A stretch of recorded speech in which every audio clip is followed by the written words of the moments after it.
Ini adalah video bagian ketiga dari short run decision making. Di bagian ketiga ini kita akan bahas tentang relevansi. Jadi, learning objektifnya tentu saja menjelaskan konsep relevansi. Sebelumnya, kita sudah membahas tentang short run decision making model atau sistem pembuatan keputusan jangka pendek. Nah, kalau kita lihat ada langkah 1 sampai langkah 6 tadi ya. Nah, tolong diingat-ingat langkah ketiganya. Ya, langkah ketiganya adalah terdiri dari 3 sub langkah. Jadi langkah ketiga terdiri dari 3 sub langkah juga. Yang pertama, 3A-nya adalah mengidentifikasi semua manfaat dan biaya, semua informasi yang berkaitan dengan kandidat alternatif solusi yang tersisa. 3B-nya adalah mengidentifikasi mana yang tidak relevan, informasi-informasi tadi, biaya dan manfaatnya mana saja yang tidak relevan. Dan yang ketiga adalah mencoret yang tidak relevan tadi dari pertimbangan. Yang nggak relevan tidak boleh dipertimbangkan. Jadi di sana saya ulangi lagi untuk membuat keputusan di slide. Untuk membuat keputusan, baik keputusan jangka panjang maupun jangka pendek, hanya informasi yang relevan saja yang boleh dipertimbangkan. Informasi yang irrelevan atau informasi yang tidak relevan harus dicoret dan tidak boleh dipertimbangkan dalam membuat keputusan apapun. Definisi informasi yang relevan dan nanti versusnya tentu saja definisi dari informasi yang tidak relevan, baik dari sisi manfaat maupun biaya. Relevant information are 1. Information which differ across alternative. Harus beda untuk tiap alternatif solusi. Kalau relevan, beda. Berarti kalau begitu, informasi yang nggak relevan adalah informasi yang sama untuk tiap alternatif solusi. Jadi kalau sama, benefitnya sama, coret. Cost-nya sama, coret. Itu sudah tidak relevan lagi, jangan masukkan dalam pertimbangan. Oke, kita lihat definisi yang kedua. Informasi yang relevan. Relevant information. Information regarding future benefit or cost. Future benefit or cost. Berarti benefitnya, kalau relevan itu benefit yang akan diterima. Kalau kita ngomongin cost, cost-nya akan dibayarkan. Biayanya akan dibayarkan. Itu yang relevan. Versusnya kemudian kalau kita lihat, kalau informasinya berupa manfaat yang telah diterima, ini nggak relevan. Kalau sudah diterima, coret. Kalau biayanya telah dibayarkan, juga coret. Itu tidak relevan lagi. Nah, jadi karena kita fokusnya tadi dari sisi langkah mencari informasi yang tidak relevan, maka yang merah-merah ini yang kemudian Anda perlu dengan baik itu dipahami dan mungkin dihafalkan. Yang pertama, kalau informasinya sama, coret. Kalau biayanya sudah dibayarkan atau telah dibayarkan, coret juga. Kalau manfaatnya sudah atau telah diterima, coret juga. Oke, ilustrasi sederhana terkait relevansi ini. Kita berikan contoh sederhana saja. Bayangkan kalian saat ini perlu tempat kos baru. Mungkin bertengkar sama ibu atau bapak kosnya. Jadi perlu tempat kos baru. Ini identifikasi problemnya. Step 1, perlu tempat kos baru. Terus kalian sudah mencari sebanyak mungkin kandidat kos-kosan baru di sekitar kampus dan mencoret kandidat yang sepertinya tidak layak. Mungkin dari sisi harganya nggak layak, dari sisi fasilitasnya nggak layak, dan seterusnya. Udah, itu step kedua. Akhirnya, kalian memiliki 2 kandidat atau alternatif utama tempat kos baru. Udah? Kita mulai masuk nih ke langkah yang ketiga. Apa saja informasi cost, apa saja informasi benefit yang perlu dipertimbangkan untuk membuat keputusan tersebut, membuat keputusan, oke, kos-kosan yang ini yang akan saya pilih. Oke, sudah? Informasi apa saja yang kalian perlukan untuk membuat keputusan tersebut? Mungkin sebagian dari kita jawabnya seperti ini. Pertama, mungkin yang perlu dipertimbangkan biaya sewa kamar per bulan. Saya dulu juga anak kos-kosan. Bagian dari kalian mungkin mempermasalahkan fasilitas kamar kos-kosannya, full furniture atau tidak. Kamar mandi, luar atau dalam. Dapurnya, bersih atau tidak, bebas digunakan atau tidak. Parkirnya, sepeda motor saja atau bisa mobil, atau tidak keduanya. Mungkin itu jadi pertimbangan juga. Bagaimana dengan tempat mencari makan? Dekat enggak dari tempat kosan? Mudah enggak? Enak enggak? Itu mungkin menjadi bahan pertimbangan juga. Terus jarak. Dan biasanya kalau berkaitan dengan jarak, mungkin berkaitan dengan biaya transport atau BBM dari kos-kosan ke kampus. BBM, biaya bahan bakarnya per bulannya. Oke, ini mungkin jawaban-jawaban kalian atau mungkin ada tambahan jawaban yang lain. Cuman kita pakai ini dulu mungkin dengan tambahan yang lain. Nah, kalau sudah, terus seperti apa? Kalau ini informasi yang kalian butuhkan untuk membuat keputusan tersebut, maka kita kemudian versuskan antara dua alternatif solusi tadi. Biaya sewa kamar per bulan, kalau yang kandidat A berapa, kandidat B berapa. Kalau fasilitas kamarnya, kandidat A bagaimana, kandidat B bagaimana, kamar mandinya A dengan B bagaimana, dapur dan seterusnya itu bagaimana. Kita versuskan antara kedua alternatif solusi tersebut. Pada slide ini kita sudah bisa melihat ada tabel yang membandingkan kos A dengan kos B. Dengan benefit dan cost-nya. Ada fasilitas dari kamar mandi sampai laundry. Terus ada spek biayanya dari sewa bulanan, biaya utilitas, listrik, air, biaya transportasi per bulan, dan down payment. Nah, down payment ini ceritanya begini. Karena kalian sudah seret dengan kos A atau kos B, kalian minta pemilik kos untuk menahan sehari saja. Bapak atau Ibu, tolong ditahan sehari aja. Saya beri uang 25.000. Kalau besok saya tidak kembali, 25.000-nya untuk Bapak. Dan monggo disewakan ke pihak yang lain. Kos B juga begitu, tetapi kalian ngasih down payment-nya 50.000. Monggo kalau besok saya nggak kembali, ini buat Bapak 50.000-nya dan disewakan aja kamarnya buat yang lain.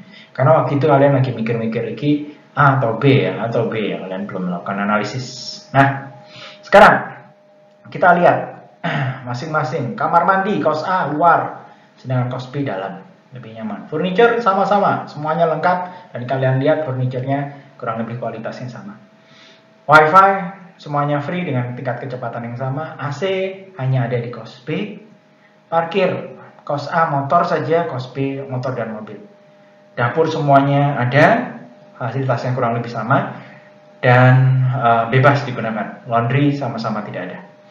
Oke, nah kita berusaha mencari ini. Informasi yang tidak relevan yang mana sih?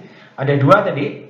Informasi yang tidak relevan adalah kalau informasinya sama. Ini yang paling mudah ditemukan. Anda bisa ngelihat tadi dari cerita kita, singkat kita, mana yang nggak sama. Mana yang sama, itu coret saja. Udah? Mana aja yang sama? Furniture. Oke, coret. Sama. Terus wifi sama, ada, tingkat kecepatannya sama, coret juga. Terus dapur ada, fasilitas kurang lebih sama dan bebas digunakan. Lagi-lagi kita coret. Sudahkah? Laundry sama-sama tidak ada. Ini juga kita coret. Jadi yang 4 ini kita coret karena informasinya sama untuk tiap alternatif, baik kos A dengan kos B kurang lebih hampir sama. Jadi kita coret saja.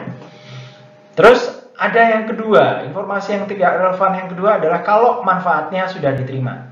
Kalau kita ngomongin fasilitas, kayaknya nggak ada. Fasilitas itu akan kita terima. Kamar mandi akan kita terima, kamar mandi dalam akan kita terima kalau kita ngekos di B. Jadi kayaknya kok enggak. Manfaat kayaknya semuanya akan kita terima kalau kita memilih alternatif tersebut. Tapi di situ ada kata-kata manfaat yang telah diterima atau biaya yang telah dibayarkan, yang sudah dibayarkan. Tadi ada kan dari cerita kita ada biaya yang sudah dibayarkan untuk menahan sehari tadi, dan itu adalah down payment. Ini mau kamu milih kos A, ya hilang duitnya yang di kos B. Kalian pilih kos B, duit yang di kos A juga hilang. So ini dicoret karena sudah atau telah dibayarkan. Dari tabel ini, kemudian kalau kita rekap lebih sederhana, mungkin kita akan mendapatkan tabel yang bentuknya seperti ini. Nah, di situ kemudian kita bisa lihat kamar mandi sudah beda, satunya luar, dalam, AC, yang satu saja yang ada kos B, parkir, yang kos A hanya motor, tapi kos B motor dan mobil. Sewa bulanan beda, biaya utilitas beda, biaya transportasi beda. Ini akhir dari step yang ketiga. Step yang keempat kita diminta untuk menotal angka-angka rupiah. Sini angka-angka biayanya berarti. Kos A totalnya adalah 850.000. Kos B totalnya 1.200.000. Nah, ini langkah keempat itu kemudian diakhiri dengan melihat gapnya, selisihnya. Karena tadi dari sini, dari fasilitas sampai biaya itu semua sudah relevan. Ketika kita mencari tahu perbedaan antara kos A dengan kos B, kita akan mendapatkan perbedaan angka 350.000 dan ini sudah merupakan biaya diferensial. Karena semuanya sudah relevan. Oke, 350.000. Step yang kelima, kita harus lihat faktor kualitatifnya. Nah, faktor kualitatifnya apa ini?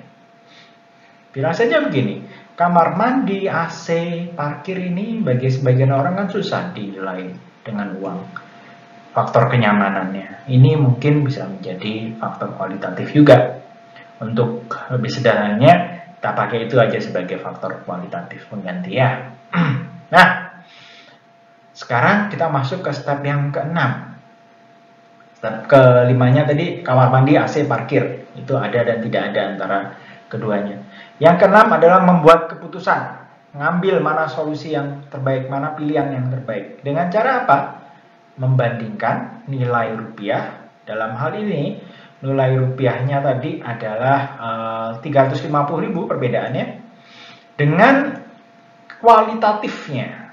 Faktor kualitatifnya tadi adalah kamar mandi, AC, dan parkir. Jadi kita membuat keputusan dengan terlebih dahulu bertanya yang ini. Sepadan nggak sih lebih mahal 350.000 untuk mendapatkan kamar mandi dalam, AC, parkir motor dan mobil. Tergantung orangnya ini. Ada yang berpikiran 350.000 itu sesuatu yang sangat signifikan sehingga milih ya sudah kos A sudah nyaman, saya sudah oke dengan ini. Di sisi lain ada dari mereka yang saya pengennya privat, saya inginnya benar-benar untuk saya sendiri sehingga bagi dia 350.000 nggak terlalu mahal, mungkin dia akan membuat keputusan untuk milih B. Jadi ini tergantung orangnya. Cuma pertanyaannya yang harus diajukan tadi adalah sepadankah lebih mahal 350.000 untuk mendapatkan kamar mandi, dalam, AC, dan parkir motor dan mobil? Jawaban tiap orang bakal berbeda. Pilih kos A bila 350.000 bagimu adalah nilai yang signifikan, yang besar kayaknya. Kebetulan dulu teman saya ada yang sebulannya hanya dikirimi uang 100.000 rupiah zaman itu. Padahal waktu itu kos-kosan itu 80.000. Sehingga untuk hidup hanya punya 20.000 rupiah. Jadi dia harus masak sendiri. Dan pilih kos B bila 350.000 itu menurutmu sepadan dengan tambahan manfaat dan kenyamanan yang ditawarkan. Analisis yang seperti tadi, di mana kita membandingkan pilihan A dengan pilihan B itu merupakan analisis yang sederhana tetapi cukup powerful menurut saya. Sehingga sebaiknya ini dilakukan untuk keputusan-keputusan yang penting, keputusan-keputusan yang memerlukan jumlah uang yang cukup signifikan. Contoh di situ nanti ada beberapa kasus yang saya pakai untuk membuat keputusan-keputusan ini. Saya menggunakan analisis relevansi tadi. Yang pertama, beli handphone baru. Saya waktu itu punya kandidat utama sudah 2 saja, merek A atau merek B. Sehingga kemudian ketika sampai di step yang ke-6, saya membuat pertanyaan begini. Sepadankah lebih mahal 2 juta rupiah untuk mendapatkan fitur mendapatkan brand image, dan mendapatkan waktu itu perbedaannya apa ya? Kalau nggak salah styles. Setelah ditimbang-timbang, saya kemudian memutuskan kayaknya nggak sepadan, sehingga saya pilih yang lebih murah, yang lebih ekonomis. Nah, apalagi yang lain, beli laptop juga kurang lebih seperti itu. Kalau kalian sudah punya, let's say, alternatif yang mengerucut, kalian bisa melakukan analisis relevansi. Beli sepeda motor baru juga begitu, kalau kemudian kandidat utamanya sudah ada. Beberapa waktu yang lalu juga ketika kita beli city car, kita juga melakukan analisis ini. Pilihannya ada 3 waktu itu, A, B, atau C. Sehingga itu ya yang tidak relevan kita coretin. Terus kemudian pertanyaannya, sepadankah lebih mahal ini untuk mendapatkan fitur dan sebagainya. Waktu itu keputusannya agak sedikit berbeda dengan keputusan handphone. Ya kayaknya kok sepadan waktu itu, sehingga kita beli yang lebih mahal. Terus yang kelima, ini sangat penting dan biasanya butuh uang yang cukup untuk beli rumah. Setidaknya loh ya, ini perlu dilakukan, melakukan komparasi dan melakukan kemudian analisis relevansi, sehingga ketika kita bisa baca dengan lebih mudah, akan memudahkan kita untuk melakukan analisis. Sehingga sampai ke pertanyaan, mungkin sepadankah lebih mahal sekian juta untuk mendapatkan mungkin lokasi yang lebih baik, luas tanah, atau karakteristik yang lain, sehingga akan memudahkan Anda, saya, kita semua untuk melakukan analisis beli rumah yang mana. Ini adalah akhir dari video bagian ketiga, relevansi. Di video berikutnya kita akan bahas tentang kasus-kasus yang umum terkait pembuatan keputusan jangka pendek